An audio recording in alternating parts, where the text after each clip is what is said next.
Alors, plutôt que de commencer linéairement à partir de la raison qui a, ou chronologiquement si vous voulez, à partir de la raison qui a amené la création de Constellation, organisation que je sais aujourd'hui, je vais partir d'Ebola. Parce que figurez-vous, et je ne sais pas si... je ne sais pas trop quoi faire de ce sentiment, mais quelque part je suis en colère. Je suis en colère par rapport à ce que je vois et entends par rapport à Ebola. Ebola se transmet par des contacts directs, et en particulier par les contacts avec les humeurs de la personne malade, et pas autrement. Ça ne se transmet pas par l'air, ça ne se transmet pas comme la grippe, ça ne se transmet vraiment par le contact direct.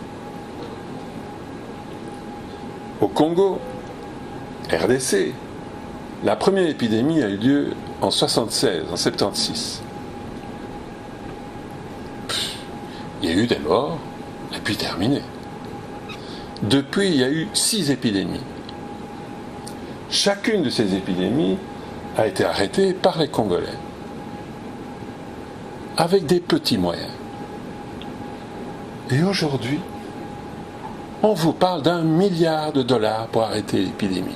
Ça, c'est les Nations Unies, dernier chiffre. Obama va envoyer des militaires pour organiser la quarantaine. Mais qu'est-ce qui se passe? Vous voyez alors des images de membres de services de santé qui se baladent en tenue de cosmonautes pour sortir les morts des villages. Mais qui disent en même temps, ne vous en faites pas, ça ne se transmet que par contact direct. Mais qu'est-ce que c'est que cette histoire? Eh bien, j'ai vécu la même chose dans les années 80 et plus tard, autour du sida. Le syndrome est le même. On pense qu'on est au contrôle, on pense qu'on peut faire la guerre à un virus, et on oublie que ce qui se passera ou ne se passera pas, c'est l'appropriation locale du problème par les gens. C'est-à-dire, nous sommes face à une nouvelle épidémie, nous voyons que ça se transmet par le contact.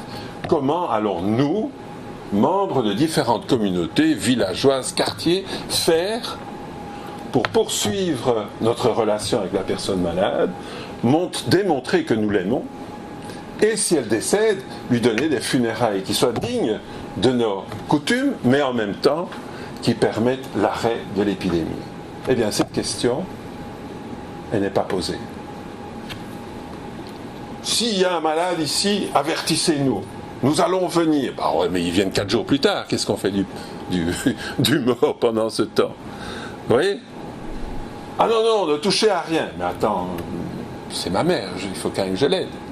Donc, il y a cette espèce d'illusion du contrôle à partir des responsables de la santé, qui en même temps, et je suis obligé de le dire, voient ça comme une aubaine.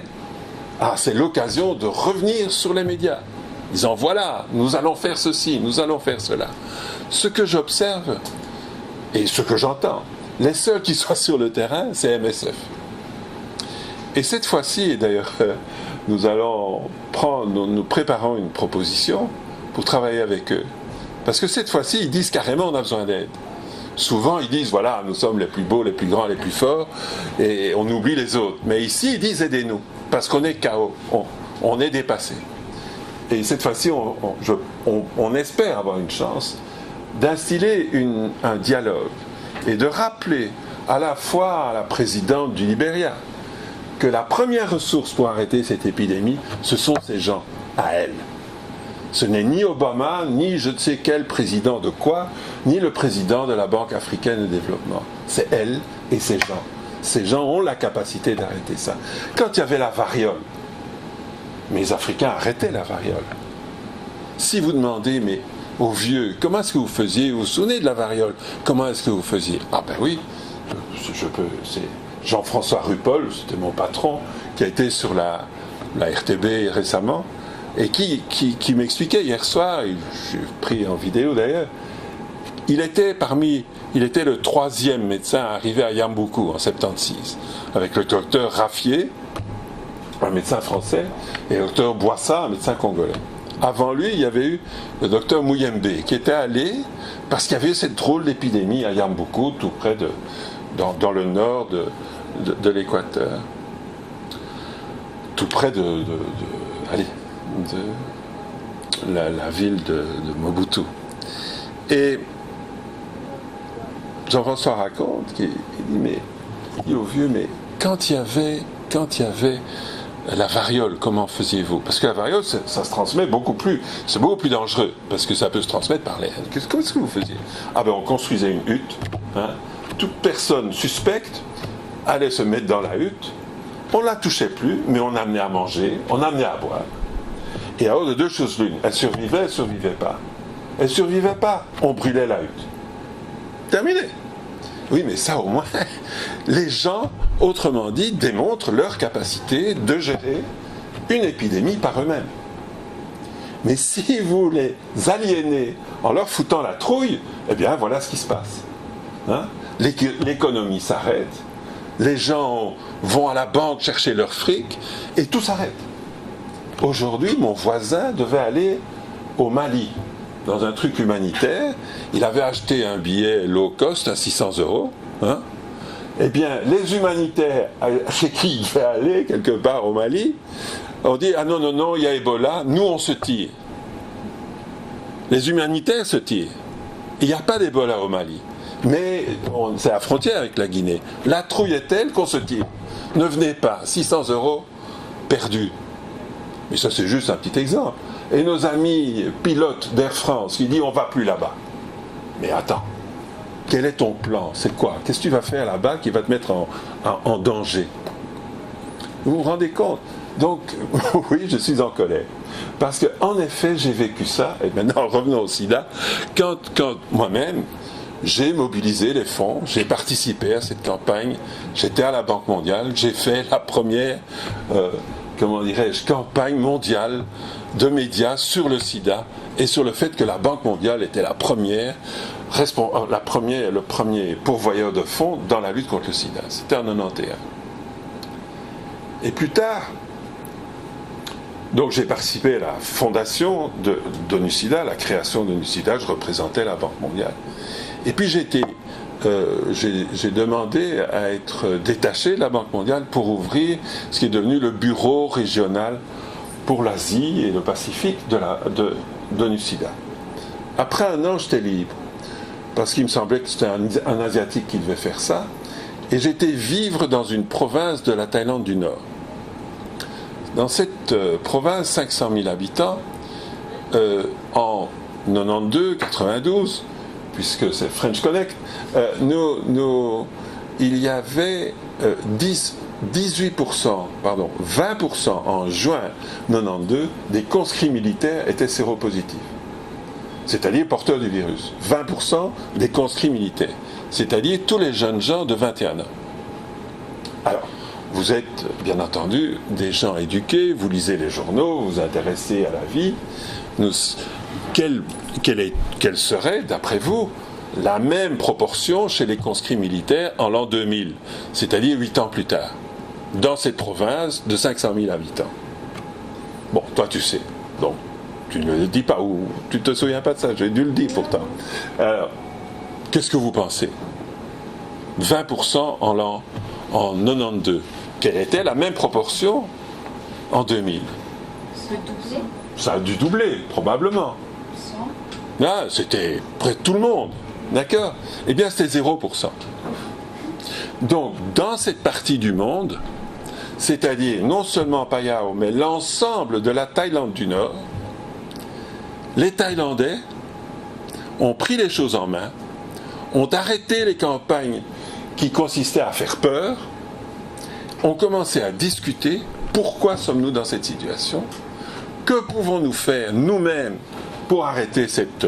Bon, ça commence par M. Et voilà, et ils ont agi. Et ça, c'est ce qui a arrêté l'épidémie en Thaïlande du Nord.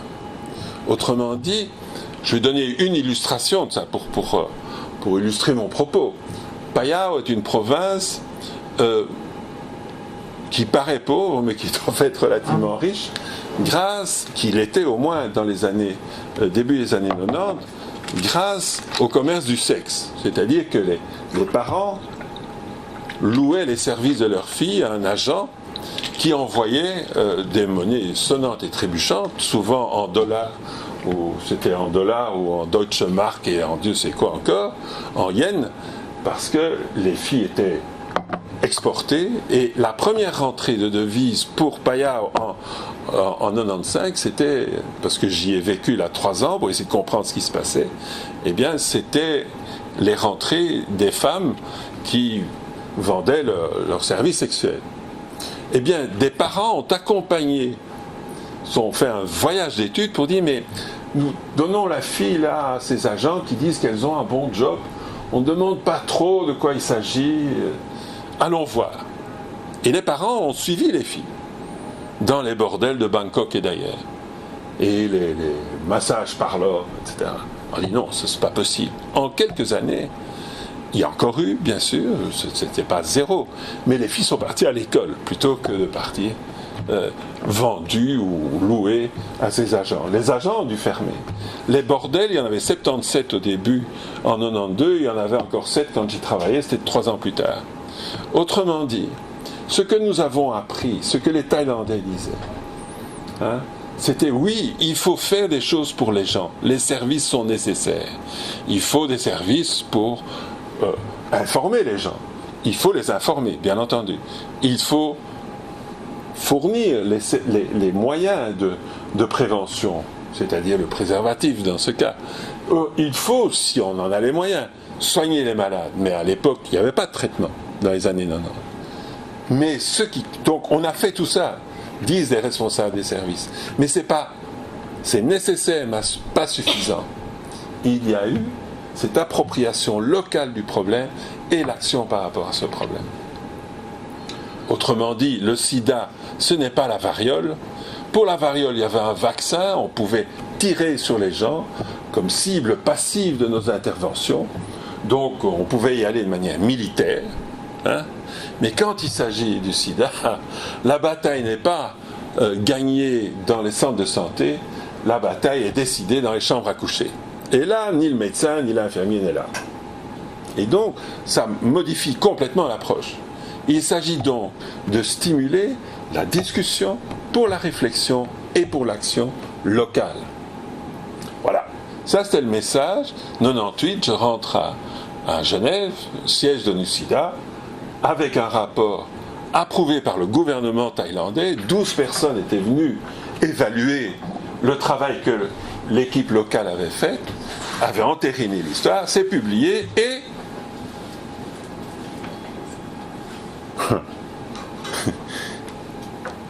c'est publié et classé verticalement.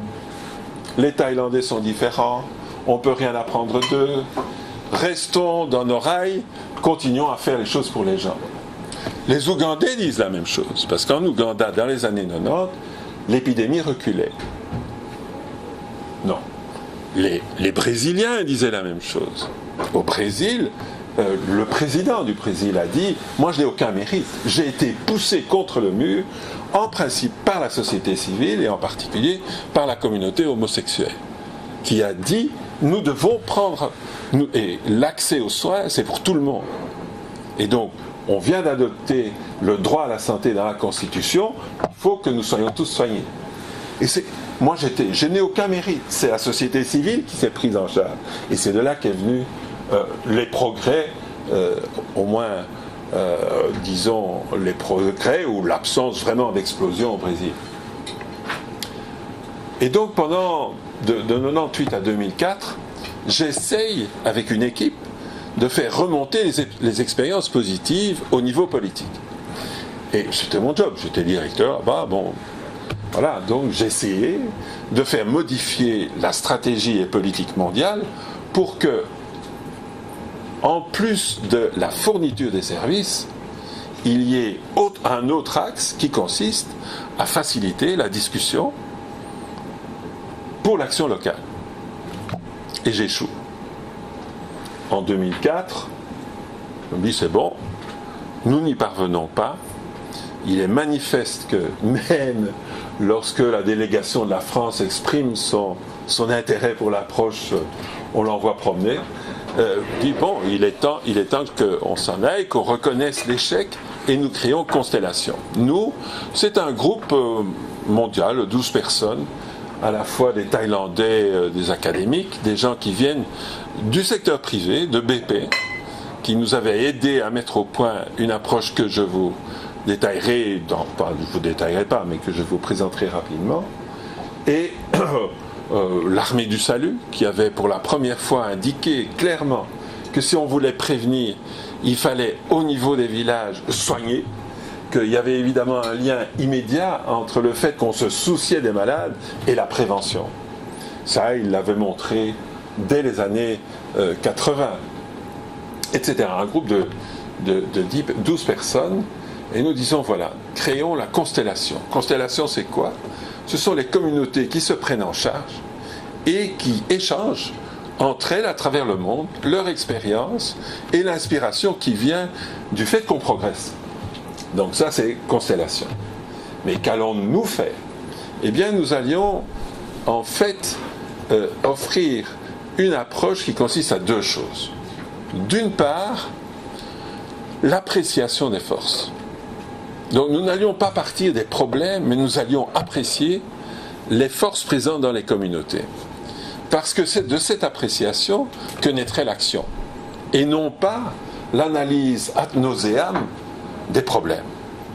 Et j'illustrerai ça après. Et deuxième chose, on allait tout simplement offrir aux communautés ce que dans le business et les cercles de qualité appellent le cycle de Deming. C'est-à-dire rêver, définissez vos actions, agissez, voyez où vous en êtes, revoyez votre rêve et on recommence. Tout simplement. Il n'y a rien là-dedans, ce n'est pas, comment on dit en français, rocket science, c'est tout simplement le cycle de Deming, tel que Toyota l'a mis en place dans ses entreprises et grâce à laquelle il a gagné des parts de marché aux États-Unis. Harvard Business Review explique ça très bien et on a les interviews des gens qui, rachetés par Toyota, venant de GM, disent « Moi, ça a changé ma vie ». Qu'est-ce qui a changé sa vie? Il construit des bagnoles, il est dans la chaîne de montage, mais maintenant les Japonais ont mis un bouton rouge. Ce qui veut dire, nous croyons que tu es l'expert en qualité, si tu vois un problème, tu arrêtes la chaîne, you fix it. Et on va vous doter des moyens d'étudier et de faire des propositions pour améliorer la qualité à partir de la chaîne. Et donc c'est ce que nous offrons aux communautés du nord, du sud, de l'est, de l'ouest, riches ou pauvres, c'est la même chose.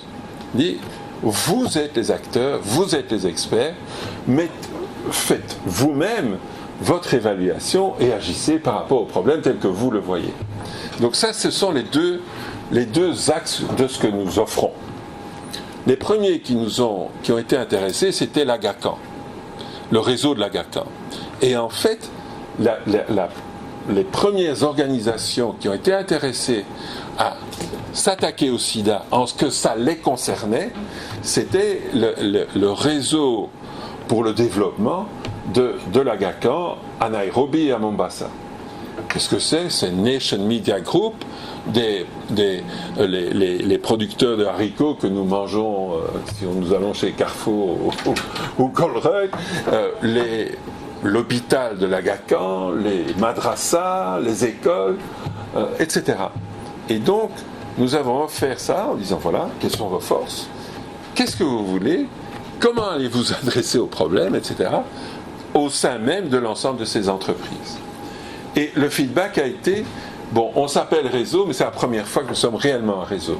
Parce que, par exemple, les gens de l'hôpital et d'ailleurs, les producteurs de haricots allaient rendre visite de manière appréciative au garage, c'est un truc tout à fait concret, au garage du Nation Media Group et discuter comment les camionneurs du Nation Media Group avaient réorganisé les tournées de telle façon qu'ils ne passent pas plus de 3 jours en dehors de leur famille.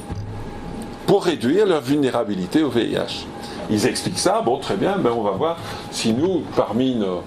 on va voir comment adapter ça chez nous. Et donc, ça c'est le sida, mais très rapidement, la personne qui est aujourd'hui ministre de la Santé au Sénégal, Awa Kolsek, m'invite à offrir la même chose au niveau du paludisme. Résultat remarquable, au Togo, par exemple, au Nord Togo, les gens disent, les chefs disent, depuis que nos femmes s'occupent de notre paludisme, les enfants ne meurent plus en saison des pluies. Pourquoi ? Parce qu'elles ont été dotées de l'ensemble de l'information, évaluent régulièrement le travail qu'elles mènent pour faire en sorte que les enfants dorment sous la moustiquaire, les femmes enceintes prennent leurs médicaments, s'il y a une fièvre, qu'elles soient soignées. En gros, c'est ça. Cette approche s'est diffusée de manière horizontale. Les gens ont téléchargé les outils à notre site parce on ne cherche pas à être propriétaire de quoi que ce soit. Ce savoir-faire est universel, on ne va pas, nous, en faire du fric, et donc, allez-y. Par exemple, en Inde, des groupes qui s'occupent des droits des femmes qui se prostituent, ont téléchargé ça. Des milliers de femmes aujourd'hui ont généré leurs rêves, agissent par rapport à ça, et figurez-vous, dans certains endroits, sont totalement acceptées dans la société. Une de ces femmes racontait que, alors qu'il y a 3 ans, elle avait été l'objet d'une campagne de dénigrement national, aujourd'hui, quelques semaines précédentes, elle avait été invitée par la commune, la municipalité de la ville, j'ai oublié le nom de la ville, à remettre les diplômes des citoyens méritants. Donc ça avait complètement, la position de ce groupe de femmes avait complètement changé. Incidemment, là je me laisse entraîner par les anecdotes qui m'arrivent, ces femmes avaient besoin d'un terrain pour discuter. Leur association, voilà. Et 700 femmes se sont réunies dans les quartiers de la police. La police a dit, mais depuis qu'on travaille avec vous de cette manière, ça marche, on travaille ensemble, venez utiliser nos terrains, il n'y a pas de problème, on a tout ce qu'il faut aussi pour la nourriture et tout, voilà.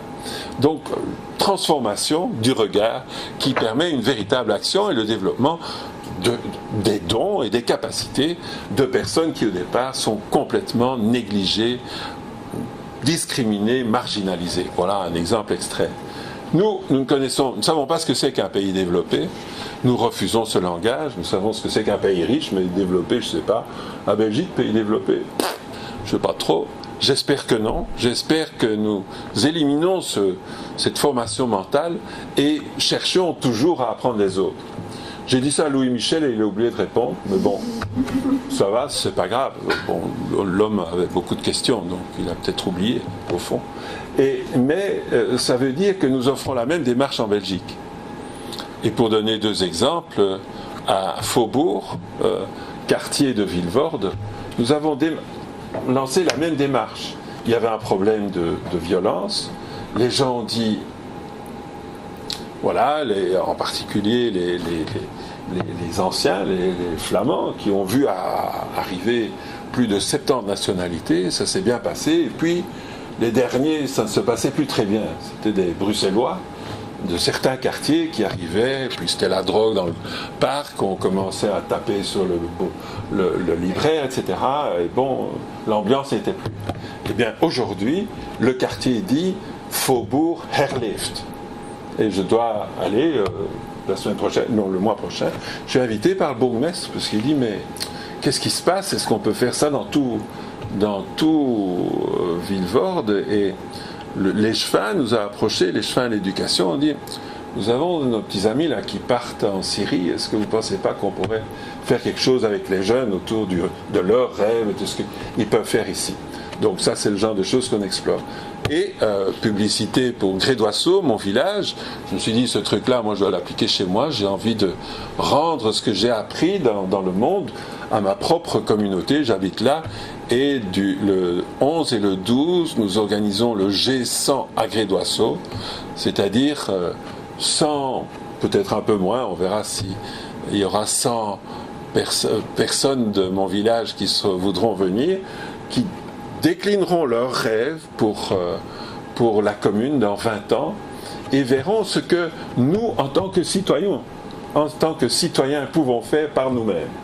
Il ne s'agit donc pas de faire une liste de récriminations auprès des politiques, mais plutôt de dire, nous, avec nos propres ressources, dans nos quartiers, dans nos différents villages, que pouvons-nous faire pour mieux vivre ensemble, pour vivre de manière heureuse. Ça, c'est dans un mois. On a offert ce processus, par exemple, à un cabinet d'avocats ici, pas très loin d'ici d'ailleurs, on peut y aller à pied. Ils ont dit, mais ça a changé complètement le rapport entre nous. Hein? Le fait qu'on rêve ensemble, notre cabinet, on en parle dans Trends Tendance pour quelque chose de fantastique, décrivons ça ensemble. Alors, on refuse évidemment les distinctions support staff, professionals, donc mettez-vous ensemble. On a créé des binômes, ils ont développé leur truc et là-dessus, ils ont développé une grille d'auto-évaluation en disant voilà les 10 pratiques qui vont nous permettre de progresser. Et ils se sont évalués là-dessus et ils ont dit voilà ce que nous allons faire. Or, c'est exactement la même chose qu'on a fait par rapport au sida, par rapport à la résistance aux vaccinations dans une partie du Congo, etc. Et ça, déjà, on disait on doit pouvoir offrir ça aux entreprises. Nous avons été invités par Mauritius Commercial Bank pour leur CSR, pour leur responsabilité sociale des entreprises.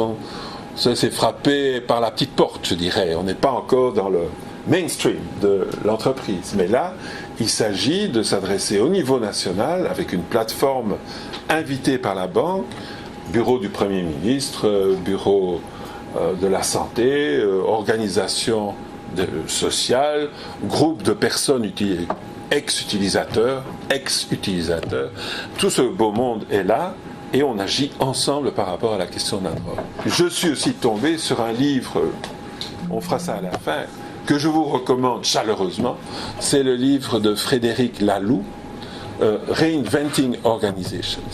Et en lisant ça, je me dis, mais il y a des tas d'expériences dans les entreprises, dans le monde entier, d'entreprises qui ont refusé le système pyramidal mécanique pour arriver à quelque chose d'autre. Et donc, je vais terminer par ça, et puis on ouvrira la conversation. Au fond, nous sommes 12, nous démarrons il y a 10 ans exactement, sans argent. On n'a pas eu un rond, on est parti. D'ailleurs, si vous nous demandez ce qu'il y a sur nos comptes aujourd'hui, je crois qu'il y a 2000 € aujourd'hui. Pourtant, aujourd'hui, c'est quand même 600 000 € qui passent à peu près par le siège.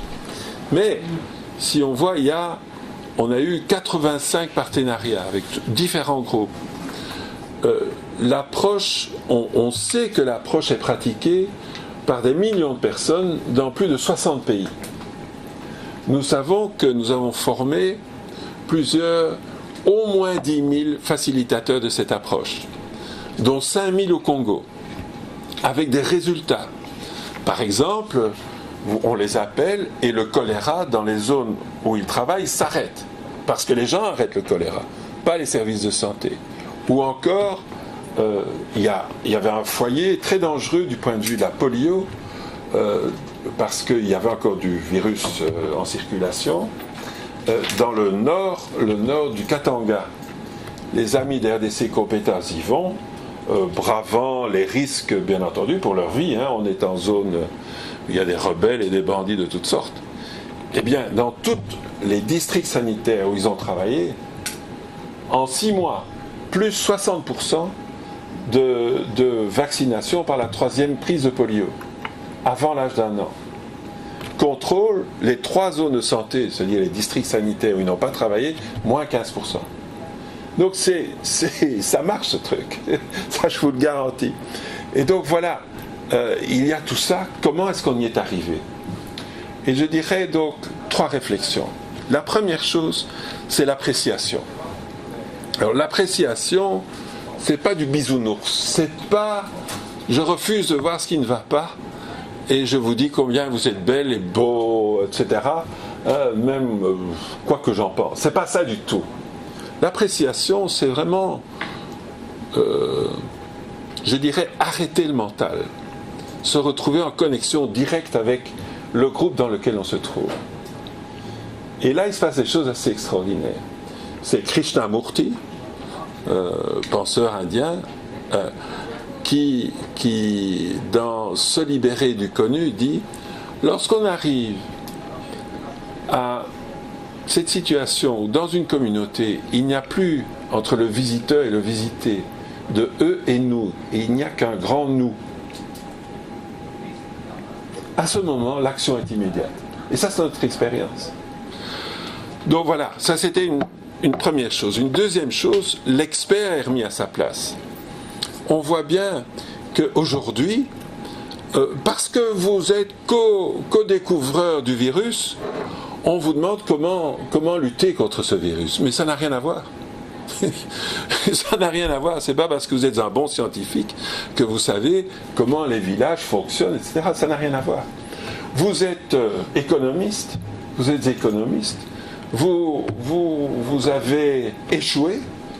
avez échoué, gravement dans la libéralisation de l'économie russe, n'est-ce pas?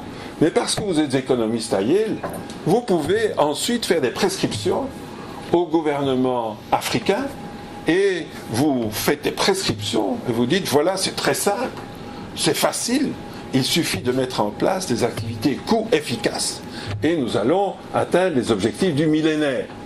Ça, c'est Jeffrey Sachs. Hein? Eh bien, les objectifs du millénaire ne sont pas atteints parce qu'il a oublié une chose, c'est de faire en sorte que les villageois, eux, décident de leurs rêves et voient eux ce qu'ils allaient faire. Non, c'était décidé à New York et ça s'est planté. J'ai cité, par exemple, le travail avec les personnes prostituées.